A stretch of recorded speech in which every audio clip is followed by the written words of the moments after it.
வணக்கம். இந்த கதைப்பாட்டு நிகழ்ச்சியை எல்லோரும் பார்க்க போகிறீங்க. இந்த நிகழ்ச்சி மூலம் எதுக்காக நம்ம தெரிஞ்சுக்குவோம். அதாவது இன்றைக்கி இருக்க காலச்சூழலில் எல்லாருக்குமே ஒரு மன அழுத்தம் இருக்குது. அது ஏன்னே தெரியல.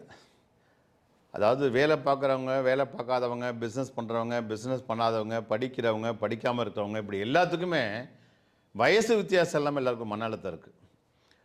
ஒரு 5வது 6வது படிக்கக்கூடிய மாணவனை, ஒரு ஸ்டூடெண்ட்டை இல்லை ஒரு பையனை அப்பா கூப்பிட்றாரு. தம்பி சும்மா தண்ணி கொண்டு வரணும்னு வச்சுங்களேன்.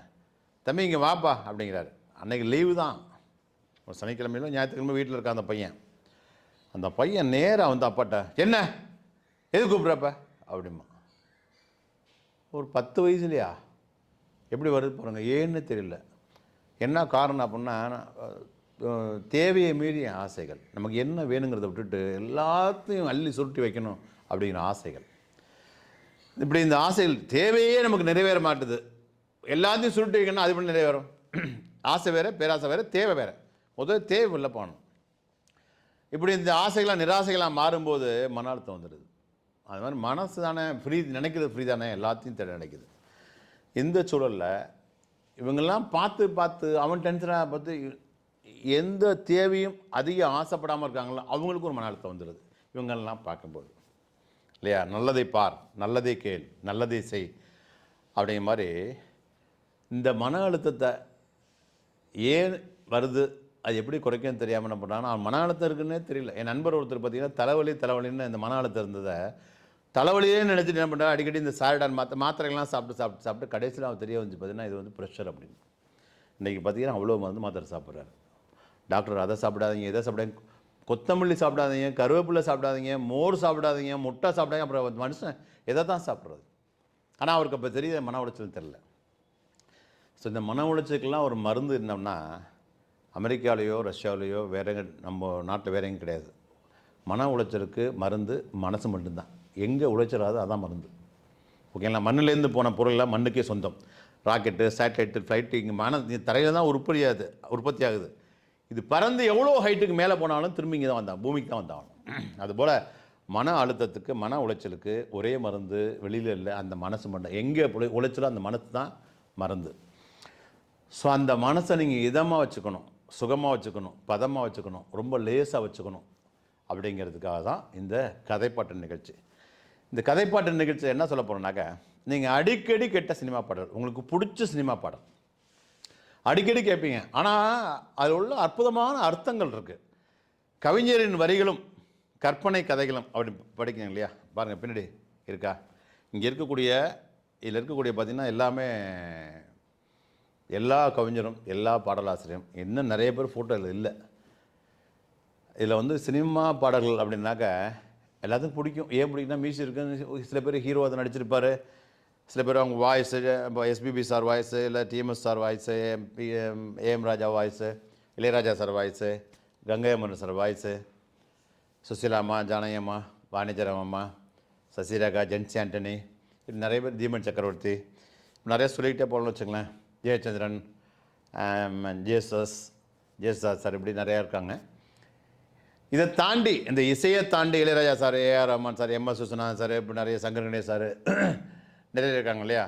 இவங்க வி குமார், விஜயபாஸ்கர், இந்த மாதிரிலாம் இருக்காங்க. இவங்க இந்த இசையை தாண்டி, நடிப்பை தாண்டி, ஹீரோவை தாண்டி, கவிஞருடைய அந்த கற்பனை வரிகள், பேனா வரிகள் இல்லையா, அந்த வரியோட வீரியம் என்ன, அந்த வார்த்தைகள் நம்மளுக்கு எந்தளவு மனசுக்கு ஒரு பக்குவத்தை தரணும் அப்படிங்கிறத எடுத்து சொல்கிறது தான் அந்த கதைப்பாட்டு நிகழ்ச்சியோட நோக்கமே. ஏன்னா திரும்பவும் சொல்கிறேன், மன உளைச்சலுக்கு, மன அமைதியின்மைக்கு, மன அழுத்தத்துக்கு தனியாக ஒரு மருந்து கிடையாது. அந்த மனசை லேசாக வச்சுக்கணும். ஸோ இதை நீங்கள் ஒரு அதிகபட்சமாக ஒரு பாட்டுக்கும் பார்த்திங்கன்னா ஒரு 5லேருந்து 10 நிமிஷம் தான் இருக்கும். அதை நீங்கள் புரிஞ்சு கேட்டிங்கன்னு வச்சுங்களேன், இவ்வளோதானா, இவ்வளோ அற்புதமான வரிகள்லாம் இந்த பாட்டில் இருக்கா, நான் அதை 1000 தடவை கேட்டிருக்கேனே, நான் சின்ன வயசுலேருந்து கேட்டிருக்கேனே அப்படின்லாம் தோணும். சரிங்களா? சரி, நம்ம இப்போ நிகழ்ச்சிக்கு போயிடுவோம். தமிழில் ஒரு பாட்டு சொல்லுவாங்க, எந்த காரியம் செஞ்சாலும் பிள்ளையார் சொல்லி போட்டே செயல் எதுவும் தொடங்கு. அப்போ இறைவனுடைய நாமத்தை உச்சரிக்கிற மாதிரி, கடவுளை நினைக்கிற மாதிரி பிள்ளையார் சொல்லி போட்டு, பெரியவங்களாம் எழுதுவாங்க, பிள்ளையார் போட்டு சொல்லி போட்டு எழுதுவாங்க. ரைட்டா? அதுபோல் இன்றைய நிகழ்ச்சியில் தொடக்கத்தில் ஒரு இறைவன் வந்து எவ்வளவு முக்கியமானவங்க. இறைவனுடைய கட்டளை நம்ம எப்படி உபே பண்ணணும் அப்படிங்கிறத பார்க்க போகிறோம். பொதுவாக ஆணுக்கு ஒரு நாணயம் இருக்குது, ஒரு காசு இருக்குது, ₹1 காசு, ₹2 காசுலாம் இருக்கு இல்லையா, அதுக்கு 2 புறம் இருக்கும். ரெண்டாவது 2 தான். பகலிரவு, மேடு பள்ளம், நல்லது கெட்டது, பிறப்பு இறப்பு அப்படின்னு 2 இருக்கு இல்லையா. அதில் வந்து ஒரு நாணயத்துக்கு ஒரு பக்கம் பார்த்திங்கன்னா 2 பக்கம் இருக்கும்.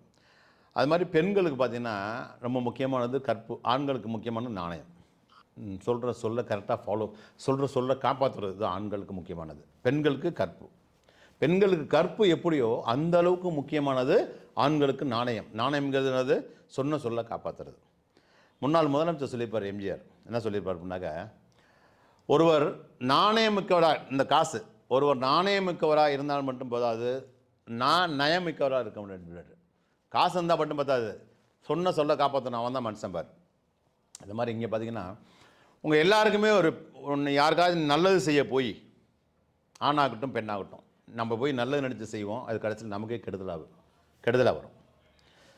அப்போ நம்ம புலம்பிகிட்டு இருப்போம். ஐயோ, மனதளவில் அவங்க எந்த கெடுதலும் நினச்சிருக்க மாட்டோம். நம்மளாக வேண்டி விரும்பி போய் கேட்காம ஒரு உதவி பண்ணியிருப்போம்.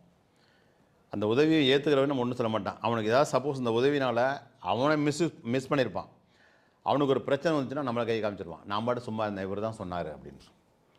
அது மாதிரி நம்ம நிறைய பணம் காசு கொடுத்து ஹெல்ப் பண்ணுவோம். ஆனால் நம்ம அந்த உதவி திருப்பி நமக்கு பண்ணாட்டாலும் பரவாயில்ல, நம்ம கொடுத்த காசை திரும்பி கொடுக்காட்டாலும் பரவாயில்ல, நம்மளை போகும்போது அதாவது கேவலமாக பேசிட்டு போயிடுவான். கொடுக்கலனாக்க அது மாதிரி சொந்த பந்தம், நட்பு, இப்படி மனிதர்கள் பார்த்திங்க அப்படின்னாக்க நிறையா நம்ம உதவி பண்ணி நல்லது செஞ்சு திரும்பி கெட்ட பேர் வாங்குவோம். அப்படி கெட்ட பேர் வாங்கும்போது என்ன பண்ணுவோம், நம்மளை அறியாமல் அந்த கோபத்தில், மன உளைச்சலில் என்ன பண்ணுவோம், புலம்ப ஆரம்பிச்சு சில சமயம் சண்டைக்கு போவோம், கத்துவோம், என்னென்னமோ பண்ணுவோம், நம்ம ப்ரெஷர் ஆகிடும். ஸோ அப்படி உள்ளவங்க நீங்கள் யாராவது இருந்தீங்கன்னா இந்த ஒரே பாட்டை கேளுங்க. அதாவது ஒரு பெண்ணுக்கு கற்பு முக்கியம் இல்லையா. அந்த பெண் ஒரு கதை தான். நான் சொன்ன கவிஞனுடைய வரிகளும் கற்பனை கதைகள் தான். இது என்னுடைய கற்பனை இது. ஆனால் கவிஞனுடைய வரிகளை வச்சு நான் கற்பனை பண்ணுறேன். அதனால் சார் ஒரு கவிஞர் இதை நினச்சி எழுதிருக்க மாட்டார், அதை நினச்சி எழுதிருக்க மாட்டார் அப்படின்னு பார்க்காதீங்க. ரைட். ஒரு பொண்ணு என்ன பண்ணுறா, வெளியூருக்கு போகிறா. அவங்க பெரிய போட்டுக்கோ சித்த போட்டுக்கோ வேறு எங்கேயாச்சும் போகிறா. போய் அவங்க அண்ணன் வீட்டில் போய் தங்கி ஒரு வருஷம் தங்கிட்டு திரும்பி வரா. திரும்பி வரும்போது அவள் கையில் ஒரு குழந்தை இருக்குது, ஒரு கை குழந்தை இருக்குது. ஆனால் அந்த பொண்ணுக்கு கல்யாணம் ஆகலை. இப்போ கல்யாணம் ஆகலை அப்படின்னா அக்கம் பக்கத்தில் உள்ளவங்க என்ன பண்ணாங்க, எப்போ போனியே உனக்கு எப்போ கல்யாணம் ஆச்சு, உங்கள் சித்தப்பாட்டு தானே போனேன், எப்போ கல்யாணம் ஆச்சு, இல்லை உங்கள் அண்ணன் வீட்டு போனேன், எப்போ கல்யாணம் ஆச்சு, சொல்லவே இல்லை, குழந்தையோடு வர்றேன் அப்படின்னு சொல்லும்போது அந்த பொண்ணு சொல்கிறா, எனக்கு கல்யாணம் ஆகலை அப்படிங்கிறான். கல்யாணம் ஆகலையா? அப்போ அந்த குழந்தை ஏன் குழந்தை தான், என்னடி பைத்தியம் மாதிரி பேசுகிற, கல்யாணம் ஆகலைங்கிற, குழந்தை ஒன்றுதுங்கிற அப்படின்னு சொல்லும்போது, இல்லை எங்கே தூக்கிட்டு வரல, என்னோட குழந்தை தான் அப்படின்னு சொல்லும்போது, அந்த அவ்வளோ நாளாக அந்த பொண்ணோட பழகுனவங்க, அக்கம் பக்கத்தில் உள்ளவங்க எல்லாருமே அந்த பொண்ணுகிட்டேருந்து நிறையா உதவியோடு வாங்கியிருப்பாங்க. அவங்க கூட கொஞ்சம் கூட நாக்கு கூசாமல் கல்யாணம் ஆகிறதுக்கு மட்டும் பிள்ளைய பெற்று வந்துட்டா அப்படின்னு ரொம்ப எவ்வளவுக்கு எவ்வளோ நரம்புலாம் நாக்கில் எவ்வளவுக்கு எவ்வளோ கேவலமாக பேச முடியாது, பொண்ணுங்களை கூட பார்க்காம பேசுவாங்க. ஆனால் அந்த பொண்ணு என்ன பண்ணுறா அப்படின்னாங்க, எதையுமே காதில் வாங்கிக்கல. என்ன காரணம் அப்படின்னா, ஆக்சுவலி அந்த குழந்தை அனாதை குழந்தை. அந்த அனாதை குழந்தை அந்த பொண்ணுக்கிட்ட எப்படியோ கிடச்சிருது, எந்த வழியில் கிடச்சிருது. அந்த குழந்தைய விட்டுட்டு போகிற மனசு இல்லாமல் அந்த குழந்தைய தூக்கிட்டு தன்னுடைய பிள்ளையை வளர்க்குறான். தன்னோட பிள்ளையை வளர்க்கும்போது அக்கம் பக்கத்தில் உள்ளவனுக்கு அந்த குழந்தைய அனாதைன்னு சொல்ல விரும்பலை. அவன் ஏன் விரும்பலை? அதுதான் உயர்ந்த பொண்ணு. அங்கே தான் இறைவன் கடவுள் இருக்கார். இந்த குழந்தை என்றைக்கு அந்த குழந்தை ஏன் குழந்தை வளர்க்க அந்த குழந்தைய இந்த சமுதாயத்தில் உள்ளவெல்லாம் கண்டுக்காமல் போகும்போது, என்றைக்கு இந்த பொண்ணு இந்த குழந்தைய கண்டுக்கிட்டாலும் அப்பே தாயாயிரம். அப்போவே யாருமே கண்டுக்காமல் அந்த பச்சளம் குழந்தைய அதை எடுத்து வளர்க்கணும் முடிவு பண்ணுறாலும் அங்கேயே அப்படியே கேவலமாக பேசுகிறாங்க. அந்த குழந்தைய வளர்த்துட்டே இருக்கா. எப்படி சொல்லி வளர்க்குறான்னா, குழந்தை வளர்த்துட்டே இருக்கும்போது டெய்லி இந்த குழந்தை வளர தூக்கிட்டு போய் அங்கே ஒரு சாமி ஃபோட்டோ இருக்கும். அந்த சாமி ஃபோட்டோ காட்டி, அந்த அம்மன் ஃபோட்டோன்னு வச்சுங்களேன், ஏதோ ஒரு பெண் தெய்வம், அந்த பெண் தெய்வத்தை ஃபோட்டோ காமிச்சு, இதுதான் உங்கள் அம்மா, இதுதான் உங்கள் அம்மா, இதுதான் உங்கள் அம்மான்னு அந்த குழந்தைகிட்ட சொல்லியே அந்த வளர்க்குற அந்த பொண்ணு.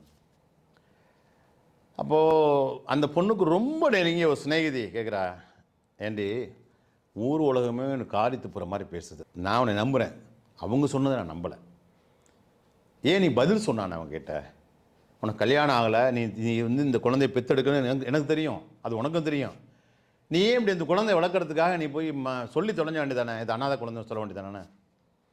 சொல்ல மாட்டேன் அப்படிங்கிற. ஏன் அப்படின்னு கேட்குறா. அப்போ சொல்கிறா, ஏன்னா இந்த குழந்தைய வளர்க்க சொல்லி இறைவன் இல்லையா, அந்த பெண் தெய்வம் இல்லை ஆண் தெய்வம் யாராக இருக்கட்டும், ஆண் தெய்வம்னு வச்சுங்களேன், கடவுள் இறைவன்னா ஒன்று, ஆணும் பெண்ணை சக்தி பாதி சிவன் பாதி ரெண்டு ஒன்று தானே. கடவுள் போட்ட உத்தரவு இந்த குழந்தைய வளர்க்க சொல்லி. அப்படி கடவுள் உத்தரவு கொடுத்துருக்காருன்னா அது அனாதைன்னு சொன்னால் கடவுள் இருக்காரு, எல்லாத்துக்கும் தாய் தந்தை தான் இல்லையா. அது இங்கே சொல்லுவாங்கள்ல, அல்லாஹ் பெற்ற பிள்ளை தானே யாரும். அப்போ எல்லாருக்கும் அல்லாஹ் சொல்லும்போது என்ன உங்களுக்கு, கடவுள் வந்து எல்லாத்துக்கும் அம்மா அப்பா மாதிரி. அப்படி இருக்கும்போது எப்படி இங்கே அனாதை ஆக முடியும் அந்த குழந்தை? அதனால் அந்த குழந்தைக்கு நான் தான் தாயின்னு சொல்லிட்டேன் அப்படின்னு சொல்கிறாங்க. பாரு எவ்வளோ உன்னதமான ஒரு வரிகள். ஒரு பெண் அப்படின்னா என் கற்பு போனாலும் பரவாயில்ல, என் கற்பை பற்றி கேவலம் பேசினாலும் பரவாயில்ல, ஆனால் இறைவன் எனக்கு கொடுத்த வேலையை நான் ஒழுங்காக செய்யணும். இந்த உலகமே ஊரே எதிர்த்து நீ கேவலமாக பேசினாலும் கல்யாணம் பண்ணாமல் பிள்ளையை பற்றுக்கிட்டா அப்படின்னு சொன்னால் கூட எனக்கு அதை கவலை இல்லை. எனக்கு அதோட முக்கியமானது என்னென்னா, கடவுள் எனக்கு இட்ட கட்டளையை, அவர் சொன்ன வார்த்தையை நான் அதை கடைப்பிடிச்சு கரெக்டாக ஃபாலோ பண்ணி அந்த இறைவனுக்கு அவருடைய வார்த்தைகளை காப்பாற்றுறது தான் என்னோடய வேலை அப்படின்னு ஒரு பொண்ணு சொல்கிறா பாருங்கள். இதெல்லாம் நீங்கள் என்ன பார்க்கும்போது என்ன தெரிஞ்சிங்கன்னா, இது மாதிரி நிறைய இடங்களில் உங்களுக்கு நிறைய சத்திய சோதனைலாம் வரும். செய்யாத தப்புக்கும் உங்களுக்கு பழி சொல்லுவாங்க. அப்போ பழி சொல்லும்போது நீங்கள் என்ன நினச்சிக்கணும் அப்படின்னா, இறைவன் தான் இந்த எல்லாத்தையும் ஏற்படுத்தலாம் நினச்சிக்கணும். கடவுள் இந்த பழியை ஏற்றுக்க அப்படின்னு சொல்கிறான், அதுக்காக நீ வாலின்றப்ப ஏற்றுக்காதீங்க. இந்த பொண்ணுமான அமைதியாக நீங்கள் எடுத்து சொல்லி பாருங்கள். இல்லை உங்கள் பக்கத்து நியாயத்தை எடுத்து சொல்லுங்கள். முடியாத பட்சத்தில் ரைட்டு சொல்ல வேண்டியதை சொல்லிட்டேன், கடவுள் தான் இனிமே அப்படின்னு கடவுள் மேலே விட்டுருங்க, அவர் பார்த்துக்குவார். இந்த பொண்ணு மாதிரி எவ்வளோ அற்புதமான அந்த வரிகளை. அதாவது ஜானகி அம்மா, வாலி கவிஞர் வாலி இந்த பாட்டை எழுத, ஜானகி அம்மா அவங்க லைஃப்லேயே அவங்க பாடின எல்லா பாடங்களும் அருமையான பாடல்கள். ஜானகி அம்மானா ஜானகின்னு யாரும் ஒரு சாதாரண பொண்ணை கூப்பிட்டா கூட ஜானகி அம்மான்னு வார்த்தை சேர்ந்து வந்துடும். அப்படி ஒரு பார்க்கும்போதே பார்த்திங்கன்னா அந்த என்ன சொல்லுவாங்க, இசை ஞானத்தோடு பிறந்த அம்மா. அந்த அம்மா அந்த பாட்டை பாடும்போது அழுதாங்க அப்படின்னா எப்படி இருக்கும்? அந்த அம்மா ஜானகி அம்மா அந்த பாட்டை போடும்போது அழுதாங்கன்னா அப்போ நமக்கு அழுக வராமல் போயிடுமா? அவ்வளோ ஒரு அற்புதமான பாடல். இந்த பாடலை நான் இவ்வளோ நேரம் சொல்லிட்டேன். அந்த பொண்ணு எந்த இறைவனுடைய பேச்சை கேட்டாங்க, அது என்ன பாடல் அப்படின்னு கேட்குறதுங்க ஆர்வமாக இருக்கீங்க. உங்களை மாதிரி நானும் ஆர்வமாக இருக்கேன். கேட்போமா மேடம்? சார் ஆர்வங்க பாடிடலாம். பிள்ளை பெறாத பெண்மை தாயானது, பிள்ளை பெறாத பெண்மை தாயானது, அன்னை இல்லாத மகனை தாலாட்டுது, கர்த்தரின் கட்டளை நான் என்ன சொல்வதோ, மாதா மாதாவின் கோவிலில் மணி தீபம் ஏற்றினேன், தாயென்று உன்னைத்தான், தாயென்று உன்னைத்தான் பிள்ளைக்கு காட்டினேன், மாதா மாதாவின் கோவிலில் மணி தீபம் ஏற்றினேன். சிறப்பு சிறப்பு மேடம். அப்பா எப்படி பார்த்தீங்களா? இதுதான் அழகாக சொல்கிறாங்க பாருங்கள். பிள்ளை பெறாத பெண்மை தாயானது, அன்னை இல்லாத மகனை தாலாட்டுது. காரணம் என்ன? கர்த்தரின் கட்டளை நான் என்ன சொல்லுவதோ மாதா. கர்த்தருடைய கட்டளை இந்த பிள்ளையை வளர்க்க சொல்லி.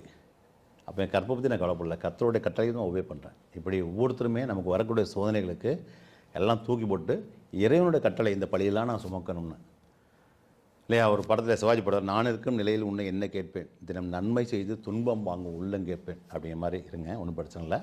உங்களுக்கு வந்த சோதனைகள்லாம் சாதாரணமாக போயிடும். பார்த்தீங்களா? நீங்கள் யாருக்கு அது பாருங்கள், அந்த இன்னொரு வரி வருது, தாயென்று உன்னைத்தான் பிள்ளைக்கு காட்டினேன் மாதா. அம்மானு யாரை காட்டினா நீ தான் தாயின். அப்போ நமக்கு ஒரு அம்மா இருந்தால் கூட இந்த நம்ம அம்மாவுக்கெல்லாம் அம்மாவை திருப்பாங்கள்ல, மேரி மாதா மாதிரி இல்லையா. மேரி அம்மாவோ இல்லை மாரியம்மாவோ நம்ம அம்மாவுக்கு அம்மா நம்மளை பார்த்துக்குவாங்க அப்படின்னு கடவுளை முழுசாக நம்புங்க. உங்களுக்கு வந்த சிக்கல் எல்லாமே சீக்கிரம் போயிடும். ரொம்ப எனக்கு தெரிஞ்சு இப்போ இதை கேட்டு கொஞ்சம் மனசில் கொஞ்சம் உங்கள் மனசு லேசாகுன்னு நினைக்கிறேன். அந்த லேசான மனசோட நீங்கள் தூங்குகிற டைமாக தூங்குங்க, இல்லை வேலை செய்கிற டைமாக இருந்தால் கூட இதெல்லாம் மனசில் வச்சுக்கிட்டு உங்களுக்கு ஆதரவு கடவுள் இறைவன் ஒருத்தர் இருக்கான்னு நினச்சிங்க. எந்த வேலை செஞ்சாலும் இறைவனுடைய கட்டளை தான் அப்படின்னு நினச்சிங்க. ஓகேங்களா? மீண்டும் இதே மாதிரி ஒரு பாடலில் உங்களை சந்திக்கிறேன். நன்றி, வணக்கம்.